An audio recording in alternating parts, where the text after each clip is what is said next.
Assalamualaikum warahmatullahi wabarakatuh. Good morning. So for today's presentation, we will likely to present to you our presentation called as Advanced Topics in Business Strategy, which is chapter 13 for the managerial economics. So our group, we are from group 1 that consists of me, Hanifah Syairafedi, with my partner Fadli Rizky Wicaksono and Raihan Hibatullah. And this is the first table of contents that we have in our presentation. So the first table of contents, So the first table of contents called as limit pricing to prevent and try. So the limit pricing to prevent and try is a strategy that being used by a company where an incumbent maintains a price below the monopoly level in order to prevent and try itself. So in the limit pricing, basically there are two things that we will discussing. The first is about the theoretical basis for limit pricing. As you can see that we need to consider a situation in which a monopolist can control the entire market. So we can see based on the curve that the demand curve for the monopolist product is D, and the monopoly profits are maximized at the price PM. You can see the PM in here, and also the monopoly profit are given by M. So this is the basis for the limit pricing itself. And the second, in the limit pricing to prevent and try, we have limit pricing may fail to deter and try. So it means that sometimes by limiting pricing, it not only that you can prevent and try, but sometimes there's a possibility that your strategy for limiting pricing can fail to prevent the entry itself. So we can see in this presentation that the effective limit pricing to effectively prevent and try by rational competitors, the prevent and try must be linked to the post and try profits of potential entrants. So we can conclude that the potential entrant was assumed to have a complete information about demand and cost. So the strategy of limit pricing didn't hide anything about the profitability of the incumbent line of business, because in fact, the low price charged by the incumbent played no real role in preventing the entry itself. So this is the linking the pre-entry price to post-entry profits. There are about four subchapter in here. The first is commitment mechanism, which you can see in this curve that the pre-entry price is not linked to the post-entry profit because the rational entrants recognize that the incumbent doesn't have an incentive to maintain a post-entry output of KL. And the second, in the linking the pre-entry price to post-entry profit, you can see that there's something called as learning curve effect. It means that when a firm enjoys lower costs due to knowledge gained from its past production decision, we can assume that the learning curve effect provides a link between the pre-entry price and post-entry profits, and therefore, it may permit an incumbent to use the limit pricing to block entry. And the third subchapter is incomplete information. It is such an assumption that the entrant and incumbent enjoy complete information is clearly not applicable in all situations, and it is usually costly for entrepreneurs and other potential entrants to find potential profitable business opportunity. And the fourth chapter in here is incomplete information, which it means that in the context of entry, such reputation effort can provide a link between the pre-entry price charge in marginal and post-entry profits. The next presentation will be delivered by Raihan, please. So this is the dynamic considerations.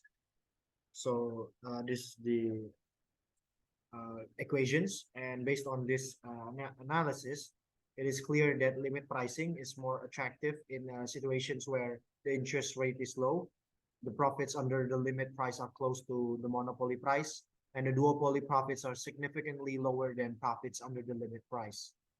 Next slide, please.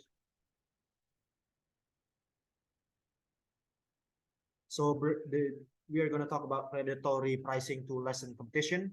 So this is where strategy where a firm temporarily prices below its marginal cost to drive competitors out of the market.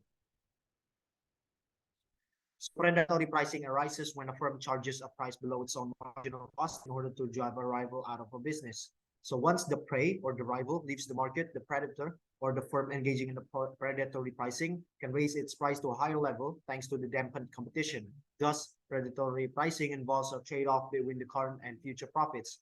It is profitable only when the present value of the higher profits offsets the losses required to drive rivals out of the market. Next slide. So this is raising rivals' costs to lessen competition, starting from strategies involving the marginal cost. Now, suppose that firm one uses a business tactic that raises its rival's marginal cost of production. Due to the higher cost, firm two now has an incentive to produce less output than before, and strategies involving fixed costs. So firm may also gain by raising its rival's fixed costs. Perhaps surprisingly, such benefits may accrue to a firm even when the strategy also raises the firm's own costs. And strategy for vertically integrated firms, vertical foreclosure is one strategy wherein a vertically integrated firm charges downstream rivals a prohibitive price for an essential input and price cost squeeze, a tactic used by a vertically integrated firm to squeeze the margins of its competitors. Next slide, please. And this slide is going to be explained by my partner, Fadli. Okay, in changing the timing of decisions or the order of move. The first one is like the first mover of the advantage itself, which means that permit of firms to earn a higher payoff by committing a decisions before its rivals get a chance to commit to their decisions. Like the example of the table 13 ones, it is the simultaneous move production game which will find a firm A that low output it is $30 and $10, which low output with high output is $10 and $15, but in low output with high output it is the $20 and $5, and the high output and high output itself only $1 and $2. And the second is second mover advantage. It is like being to second introduce a new products can yield higher payoff than being first if it permits the second mover to free rides on investment made by the first movers. It is like the second movers may gain an advantage because it can learn from the first movers' mistakes. Next slide, please.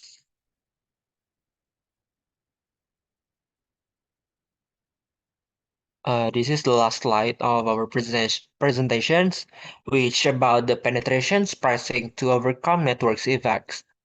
It is contains what is networks externalities, first mover advantage due to customer lock-in, and the last one is using penetrations pricings to change the game. The first one I want to explain is about voice network. Network, it is a context of links that connect different points, which calls nodes, or in geographic or economic space. The next one is in network externalities. There is two, which the first one is direct and the second one is indirect. The direct one is values enjoyed by the user of a network because others also use their networks.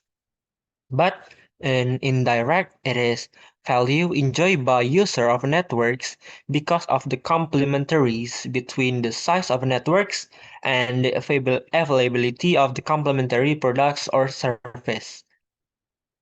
And the third one is first mover advantage due to customer lock-in, which you can see on the pictures. It is the pre-entry and post-entry, which is the first one only the pre-entry is only the customers to customers, but in the post-entry there is two uh two users like the customer to the customer itself. And the last one is using penetrations pricings to change the game, which means that charging a low price initially to penetrate a market and gain a critical mass of customers, useful when strong network effects are present. Next slide, please. Which was the last of our presentations. Thank you. That's all from our presentation. Wassalamualaikum warahmatullahi wabarakatuh.